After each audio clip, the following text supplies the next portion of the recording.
Hey gang, welcome back again to Ken Tamplin Vocal Academy, where the proof continues to be in the actual singing. I am doing a series, as you guys know, and the series is taking these unbelievably cool, isolated vocal tracks from every walk of life, rock, pop, R&B, country, you name it, soul. And I've been doing a couple on Mickey Thomas from Starship. You guys may or may not know who he is. And I just did Jane. So if you haven't seen it, I'm not sure when these are going to release, but I just finished Jane and I'm going to do Fool Around and Fell in Love. Now, this song is actually from a band called Elvin Bishop, or someone called Elvin Bishop. It was before Starship. But I want to point out some things about this unbelievably fantastic singer if you don't know who it is. Now, Mickey Thomas has one of the most beautiful, gorgeous, high-range voices of all of pop and rock history, particularly rock. And I know that there are a lot of unsung heroes that didn't make it past the finish line of, like Steve Perry and Journey. So they had, they found some newfound fame, which is super awesome. But there were a lot of absolutely incredible singers around this time that didn't get anywhere near the notoriety that someone like Steve Perry got, or Sebastian Bach, or whomever that had a really high range voice. So I thought it's not fair, but it's really good tutorial material for you aspiring singers out there, or advanced singers, whatever, medium range singers, to discuss his voice and go through, all of the analytics of the vocal tutorials and all this stuff. But so we're going to do Fool Around and Fall in Love. Now, I did a version of this. I'm going to put it in the description. You guys can see how I did, okay? I know Richie Kotzen from the Winery Dogs did a really great version of this also. So you might even know of it from Richie and his amazing stuff. Richie actually played on one of my records a while back, the Wake the Nations album. So I've worked with him a little bit, back in the day. But I want to talk specifically about this song right here, this Elvin Bishop song. But before I get started, please like and subscribe to my channel. That would be really cool. And I have a singing course. You guys know it's called How to Sing Better Than Anyone Else. You can find it right here at KenTamplinVocalAcademy.com with a crazy, amazing singing forum with 25,000 singers over there. Literally 25,000 singers over there, all negotiating how to get great at singing. All right, so if you're interested in that, step on over there, but we're going to dive into this now. Check it out. Here we go. I must have been through about 1,000,000 girls. I love them and I leave them alone. Now, right out up front, you can tell this was a little younger in his career because he isn't quite as, I don't want to say mature because he's very mature in the sound, but you could tell it's just a younger sounding voice. It hasn't matured in the amazing ways that it matured even more later, though it is an absolutely awesome song. So, must have been through. He's not pinching and squeezing. He's going, must have been through. He's got all this real gorgeous round sound. He's not going, must have been through about 1,000,000 girls. Right. He's not doing the Kiss thing. He's really, hey, hey. Right? So if you want to learn this technique, what this does is it provides, let me say this another way, it sort of gives us permission for range. Let me explain what I mean by that. When I first started trying to sing Mickey Thomas songs, I was in a band way back in the early 80s where the leader of the band loved his voice, loved, Steve Perry's voice, and just a lot of high-range singing. And that wasn't me. I was a guitar player. I didn't really sing that much back then, 81, 82, 83, 84. And so I had to learn this. And I thought, well, I'll never achieve this level of singing because it just seems so out of my reach. Then I just started really listening. I took a lot of very expensive vocal lessons. Some helped, some didn't. And I really tried to dissect what is it about this voice that gives it this kind of freedom. Now, this is going to be an odd thing to say, but hang in there with me for you singers out there, or even instrumentalists like I was, aspiring to want to learn to sing. And that is this. There is a psychology to singing. Straight up. I am not kidding. There is a psychology. What does that mean? It means that you can actually give yourself permission to sing these notes. Now you're going to say, oh no, Ken, you got metaphysical on me. You lost me. No, I didn't lose you. Shut up and listen to me. Don't beat yourself up and don't lie to yourself and tell yourself that there are things you can't do like this. You can. I did it. It's doable. It'll take some time. This isn't even a vie for you buying my singing course. I'm just telling you straight up, it can be done. Let me explain. When we go to hit a note, okay, and let me just get my guitar out so you guys can check out what I'm saying, okay? Let's say I'm going, hey! hey, or hey, and I want to hit it kind of cleaner, or hey, and I'm going to do it kind of more in a mixed voice sound. That's an A4, okay? Now, a lot of you instrumentalists out there will know exactly what I'm talking about. You'll say, man, that's like the top note, or maybe I can only get to a G sharp, or sometimes I can, hey, I can squeeze out a B flat, right? And that's kind of where a lot of vocalists are. They might get the F sharp 4 or whatever. And I've told you guys this over and over and over again. Some of my highest notes, you know, are when early on, before I learned how to sing, were hey, hey, hey. I was genius if I could hit those, you know, on the best day ever. I could hit that just squeezing it out, right? So back to the psychology of singing. I learned, and this is gonna sound crazy, but hang in there.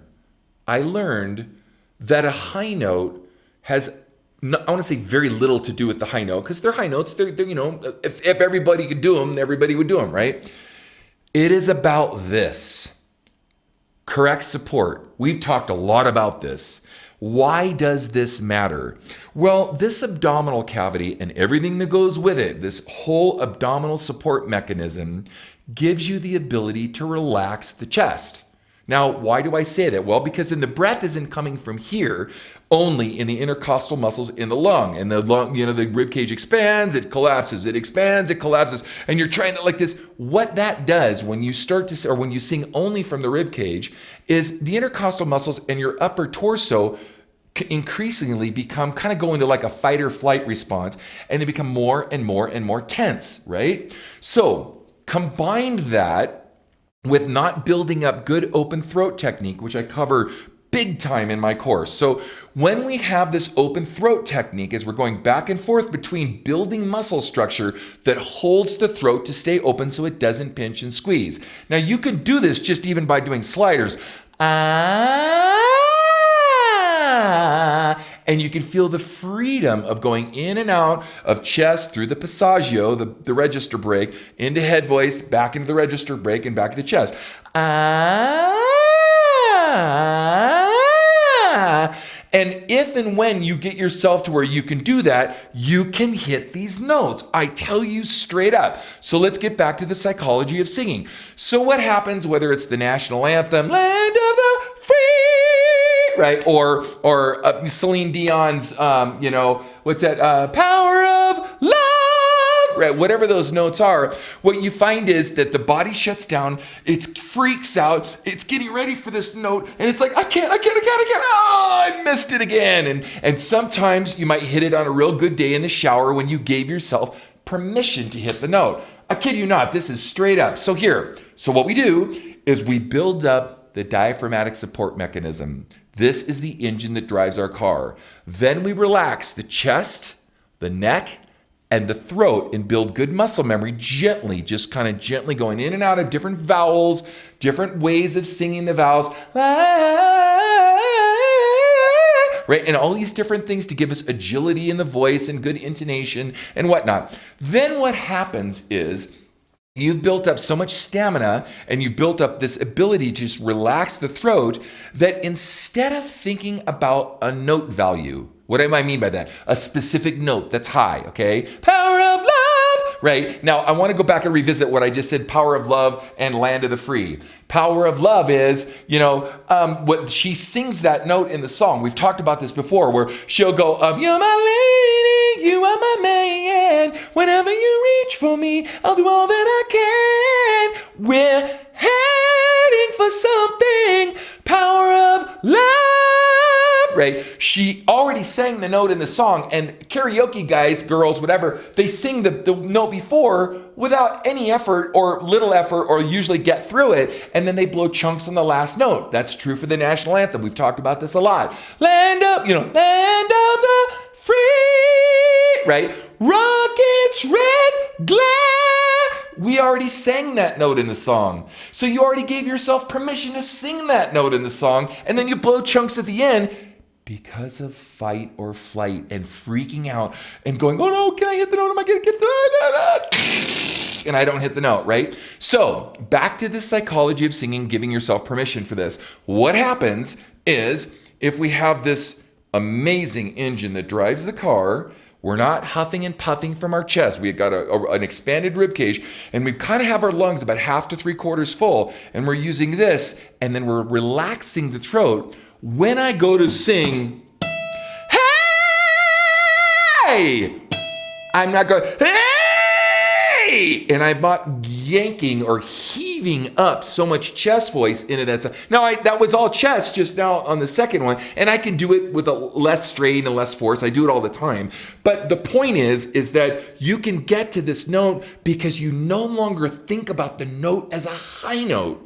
You think about it as correct or a support that will sustain it, okay, good proper support, a relaxation response between the chest, the neck, and the throat, and vowel placement. Straight up. You don't think about the note, is it an E? I can never sing an E. The highest note I can sing is an A. You don't even think about it anymore. You've already trained through these notes. You've done scales back and forth in my course or whatever training program you're on, whatever, as long as they really understand how to do this. But anyway, and you have trained through this to where all of a sudden, you no longer think about it as a high note, right? You think about it as good support, relaxation response, chest, neck, and throat, and vowel placement. How is that vowel supposed to feel in my throat? Now, that might be an oversimplification, and in some ways it is, but this is how we get to this kind of singing. And I don't care if it's Sebastian Bach, I don't care if it's Mickey Thomas, I don't care if it's Steve Perry, I don't care if it's Axl Rose, I don't care who your favorite high range singer is. That's how we get there if we want to maintain good vocal health over time. And Mickey has held on to his voice to this very day. He's held on to his voice, and very few people have been able to do that because of the kind of technique that he uses. So let's go back again. And I know that was a long intro on this, but again, I'm a singing channel. I teach singing. That's what I do. So here we go. We're going to dive back into this again. Check it out. I must have been through about 1,000,000 girls. I love them and I leave them alone.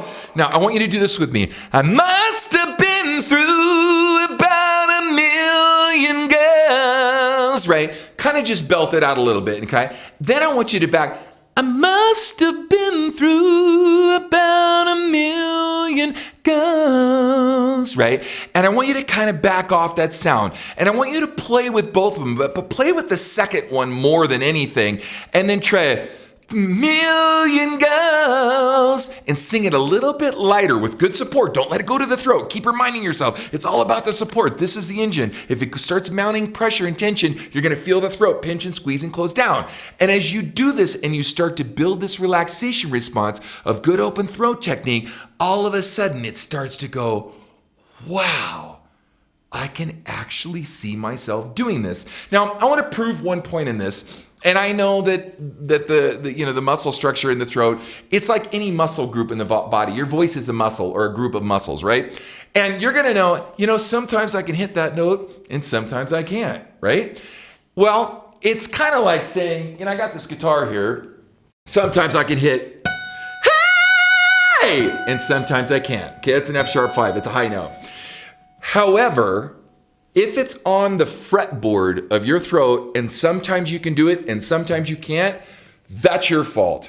Because if it's on the fretboard of your vocal folds, okay, you should always be able to get to that note unless you got a bad cold or flu or something that's inhibiting and keeping you from doing allergies or something. And even then, we can work through that. But the point is, it's how you got to the note. So if you're struggling, you're hey! And you're trying to get access to it in a funky kind of way, hey, it's going to be hard to get to that note, right? If you don't have good form in the way you're accessing it. So if you build consistency to eliminate those moving targets to keep you from getting to those notes that sometimes you can sing and sometimes you can't, that's your fault for not knowing how to build up the voice in the correct kind of way to get to those notes with consistency over and over again. And that's what Mickey is killer at. So let's move on. I've already gone through the first verse here. Let's go to the second one. Check it out. I didn't care how much they cried, no sir. The tears left me cold as a stone. Now you're cold as a stone. He's not going cold, right?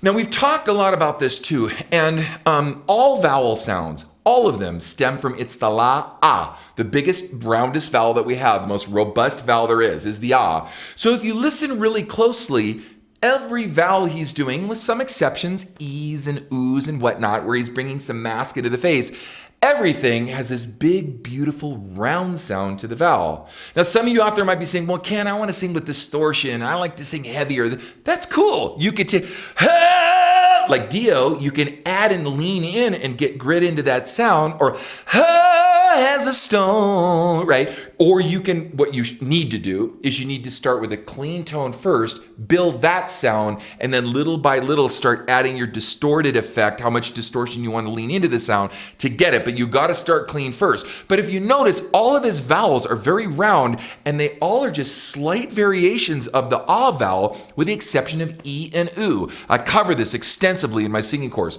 Let's continue. But then I fooled around and fell in love. I fooled around and fell in love. Such a beautiful song. Fooled around and fell in love.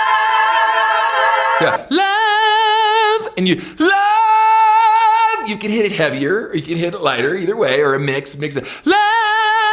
You can mix it, a little bit of chest, a little bit of head, but you can get some mixed voice out of it. He's the master of mix, and I cover that in my singing course too, how to get a percentage of that chest voice to roll into mixed voice. So if you want it to be a little heavier, you can, or you can pull chest all the way up if you want, or you can mix down low, and he is the king of doing this. Fooled around and fell in love.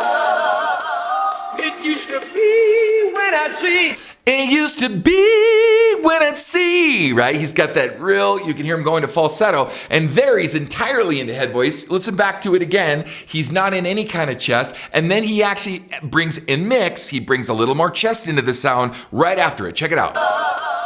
It used to be when I'd see Hear that? a girl that I like. I'd get out my book and write down her name.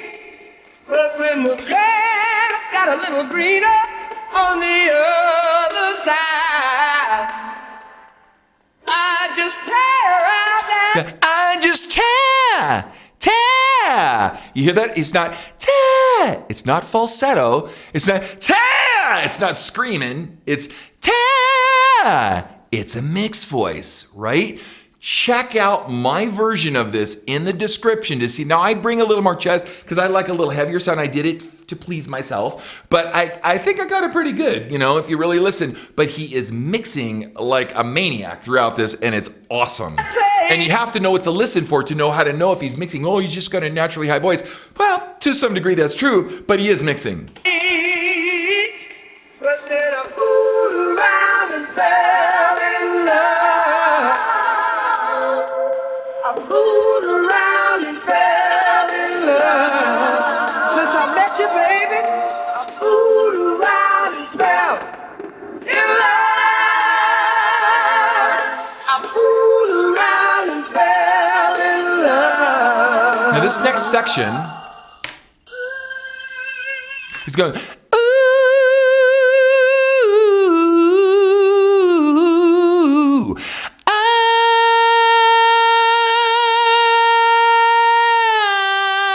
right? You're gonna hear a lot of head voice, and it's like a tip off to know, oh, he's been mixing all this time. He's not just a naturally high, Steve Perry-ish kind of singer where he's just got all of this chest voice that's like singing like a girl, like, most girls sing in that registration was like alto, really like right in through here. So they kind of start from here.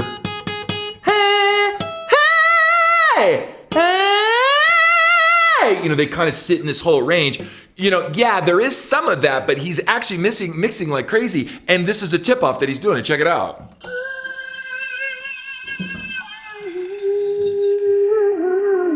Right here, Spicy.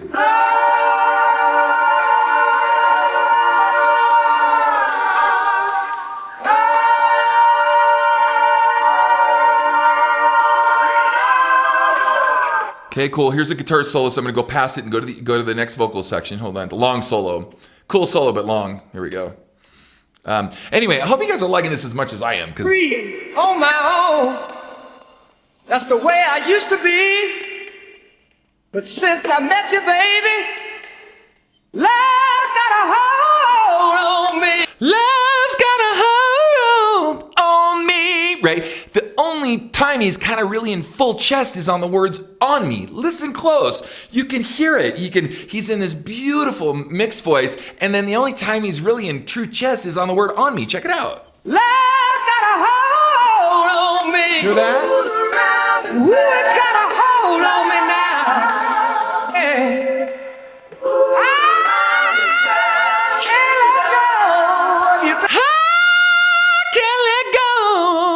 He's got that going on, man, and that's what we're doing. Ken Tamplin Vocal Academy, baby. I build up that head voice to match the tonal qualities of your chest voice, so no one can tell whether you're in chest, head, or mixed voice. This is the holy grail to great high range singing, especially for guys. Baby, all around and down in love.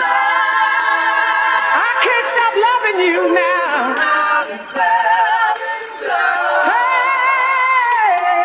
Cause I fool around,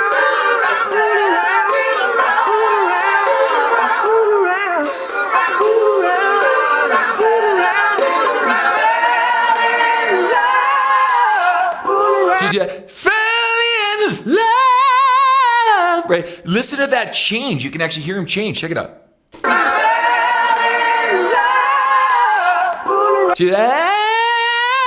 He went, right? You can kind of almost hear the transition of transitioning from chest to head because he goes full blown into head voice and he doesn't even really mix there. You can really hear it's true head. Now, let's go to the top of this again. I want to show you something else. Because these versions are really old, this is a really old recording, I'm going to go ahead and put in the instrumentation so you guys can hear it a little bit. Check it out. I must have been through about 1,000,000 girls. I love 'em and I leave 'em alone. Try. Must have been through about 1,000,000 girls. Right? Try that. Just kind of try and mess with it. And I'm sure there's an instrumental version of this online. And just practice this and then go, must have been through about 1,000,000 girls. Right? Try to kind of lighten it up and mix it and just do this over and over and over. Like we talked about practicing a lot on guitar in one of the other videos I talked about. Hey man, it's just like an instrument, like practicing a guitar. You don't do it for 30 minutes and think you're going to get good at it. You do it for hours, like any instrument, right? Some people, well, I can't sing for hours because you're not singing correctly. I sing 5, 6, 7, 8 hours a day sometimes. I'll do like 4 hours of teaching and then go do a couple vocal demonstrations, and I do it day in and day out, and I'm 57 and I've never sung better because I understand how to preserve and take good quality care of my voice. I also cover that in my singing course. But anyway, so check this out. So now listen closely to the instrumentation. They didn't use a lot of effect back then, so I thought it'd been kind of fun to just add a little more effect. I'll tell you what I did in a second. Check it out. Must have been through about 1,000,000 girls. I love 'em and I leave 'em alone. I didn't care how much they cried, no sir. Their tears left me cold as a stone. Okay. Now, check this out. What I did was I added just a little bit of effect. Check this out. I must have been through about 1,000,000 girls. I love 'em and I leave 'em alone. Here's without. I didn't care how much they cried, no sir. Here's with. Their tears left me cold as a stone. Now, let's take out the instrumentation and then I'll tell you what I did. Here's without. I must have been through about 1,000,000 girls. With. I love 'em and I leave 'em alone. Without. I didn't care how much they cried, no sir. With. Their tears left me cold as a stone. So what I like to do is I like to kind of go, well, if it was me, kind of mix it this day. Some people might say that's a little too wet or maybe too affected, and maybe it is. There's a lot to be said for something really dry, and you can really hear, just the naked presence of something that's really raw and cool. But I like to do that. So if you hear it again with the music, my version, here's mine. I must have been through about 1,000,000 girls. I love 'em and I leave 'em alone. Here's without any effect. I didn't care how much they cried, no sir. Here's with effect.